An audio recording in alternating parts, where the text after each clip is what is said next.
చాలా చోట్ల క్రిస్టియన్స్ ని చంపేస్తున్నారు కదా. సో చంపేసిన వెనకాల ఉన్న వాళ్ళకి ఎందుకు దేవుడు పనిష్ చేయట్లేదు? క్రిస్టియన్స్ ని చంపితేనే దేవుడు పనిష్మెంట్ ఇవ్వాలా, లేకపోతే ఎవరిని చంపినా ఇవ్వాలా? క్వశ్చన్ ఏంటి అని అంటే క్రైస్తవుల, బౌద్ధుల, ముస్లిముల, హిందువుల కాదు. ఒక మనిషిని అన్యాయంగా చంపడం, అన్యాయం జరిగిన చోట దేవుడు ఎందుకు ఏం చేయట్లేదు కదా, అంతేనా? హబక్కుకు గ్రంథం అంతా ఇదే. The entire book of Habakkuk is this. ఏంటి నువ్వు చూడవా, అసలు ఉన్నావా? నువ్వు ఉంటే కళ్ళు మూసుకున్నా. పాట కూడా పాడారు ఒక ఆయన పాత రోజుల్లో. ఉన్నావా, అసలు ఉన్నావా, ఉంటే కళ్ళు మూసుకున్నావా. దిస్ ఘంటసాల గారు పాట. భక్త తుకారం చూసారా? అందరు భక్తులకు ఇదే క్వశ్చన్, మీకొకరికే కాదు, ప్రపంచంలో ఉన్న అన్ని రకాల భక్తులకు ఇదే క్వశ్చన్. అయితే భక్తులు ఏం ఎక్స్పెక్ట్ చేస్తారంటే జరగంగానే ఆయన కత్తెత్తుకొని వచ్చేసి వేసేయాలనుకుంటారు. But God doesn't work like that. ఆయన అలా పనిచేయడు. ఆయన ఏమంటాడు అని అంటే నా ప్లాన్ ఒకటి ఉంది, నేను చేస్తున్నా. అప్పుడు హబక్కుకు కోపం వచ్చి దాన్ని ఏమంటారు, అలిగితాడు. అలిగి పై గోపురం ఎక్కి మఠం వేసుకొని కూర్చుంటాడు. నువ్వు చెప్పు నాకు ఇప్పుడు ఆన్సర్ అని. దానికి ప్రభు ఏం చెప్తున్నాడు అని అంటే, నువ్వు చూస్తుండు, నేను చేస్తున్నా, నేను ఒక నూతన కార్యం చేస్తున్నా, అది వస్తుంది, అది జరుగుతుంది. You just need to see it. భక్తిహీనులు ఇలా అయిపోతే, భక్తిహీనులు అసలు భక్తి లేని వాళ్ళు మాకంటే తక్కువ నీతిపరులు వచ్చి మాకు బుద్ధి చెప్తారా అనేది ఆయన క్వశ్చన్. దానికి దేవుడు ఇచ్చేటటువంటి ఆన్సర్ ఏంటి అని అంటే,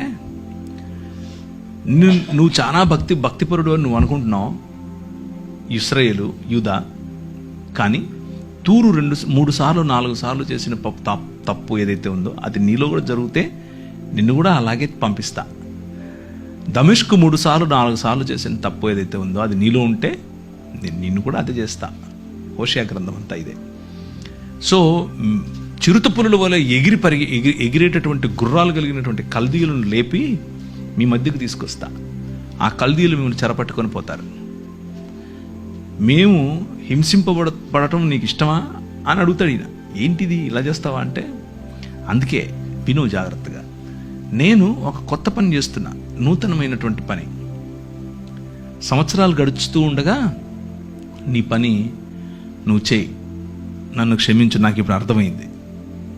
నువ్వు చేస్తున్నావు పని, యూఆర్ వర్కింగ్ బిహైండ్ ఇట్. కాకపోతే నేను అనుకుంటున్న పద్ధతిలో చేయట్లేదు.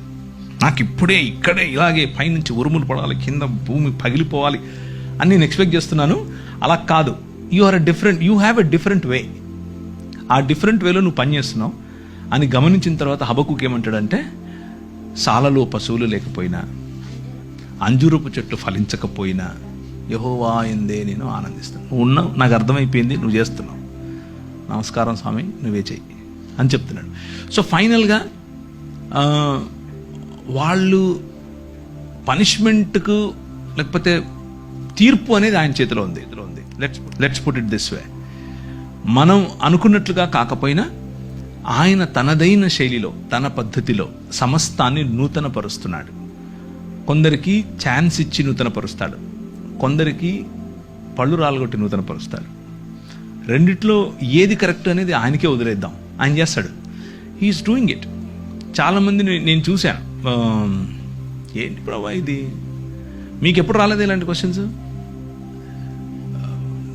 మా పెద్ద పాపకి టెట్రాలజీ ఆఫ్ ఫాలో, హార్ట్లో 4 రకాలైన ఇబ్బందులు ఉంటాయి.